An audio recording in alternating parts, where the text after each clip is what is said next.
Kritam Smara. This is the 17th chapter of mantra of the Isopanishad. This is a wonderful book. We have it. You should definitely get it. It's a short book. It's not real long, only 18 mantras. But the whole philosophy of Krishna consciousness is explained in it. We have it on sale here. So this verse says, it's a prayer to Lord Krishna. And it says, let this temporary body be burnt to ashes, and let the air of life be merged with the totality of air. Now, O my Lord, please remember all my sacrifices, and because you are the ultimate beneficiary, please remember all that I have done for you. Well, what does it mean you are the ultimate beneficiary? It means that everything we do, all actions that we take, all desires that we have, ultimately they are meant for Krishna, because Krishna is the ultimate supreme personality of Godhead. So here it's saying, please remember all my sacrifices. Well, this is a prayer that should be said regularly, of course, but especially at the moment of death. Because at the moment of death, we shouldn't supplicate or pray to Lord Krishna. But if we never did anything for the Lord, there's nothing for the Lord to remember, you see.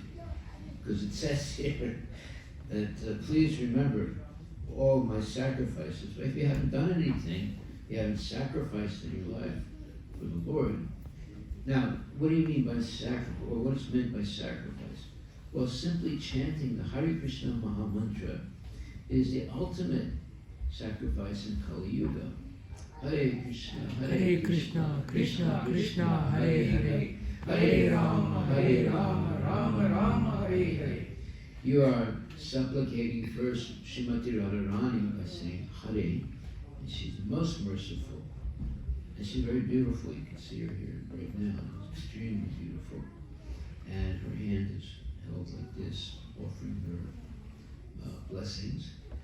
And Krishna, of course, the Supreme Personality of Godhead, is here also. And Rama refers also to Krishna, or in his form as Lord Rama, most merciful. So, therefore, this mantra, where you're chanting Hare Krishna, Hare Rama, is called the Maha Mantra, the supreme mantra to liberate all living entities from the cycle of birth and death. This is what you would call the ultimate panacea for salvation. And it doesn't cost anything. And it's very easily done, and it's happily done.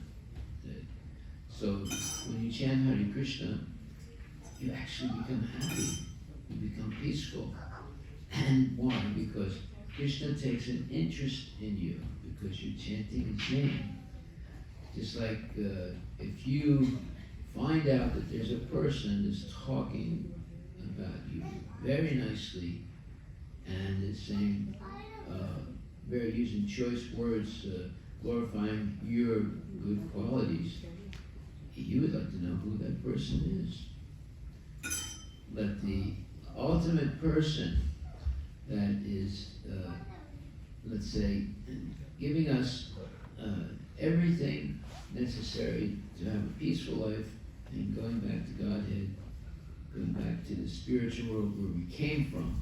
See, there's no reason to talk about going back to the spiritual world if we weren't there in the first place. And if we were not already part and parcel of Krishna. But because we all come from Krishna, he's the supreme source of everything, including all the living entities, or jivas, and we are jivas. We're eternal, minute eternal spirit souls, and we are in the material world because we have limited, let's say, freedom. We can. What is our limited freedom? Freedom is limited to two choices: either we choose to serve Krishna, or we choose not to serve Krishna. If we choose to serve Krishna, Krishna takes a personal interest in us. If we choose not to serve Krishna, then Krishna will put us in the situation of being in a material body, in the material world, undergoing the process of birth, death, old age, and disease, and giving us a chance to have a human form. There are 8,400,000 forms that you can have. To come to the human form, we have gone through all those forms, at least 8 million forms, and to get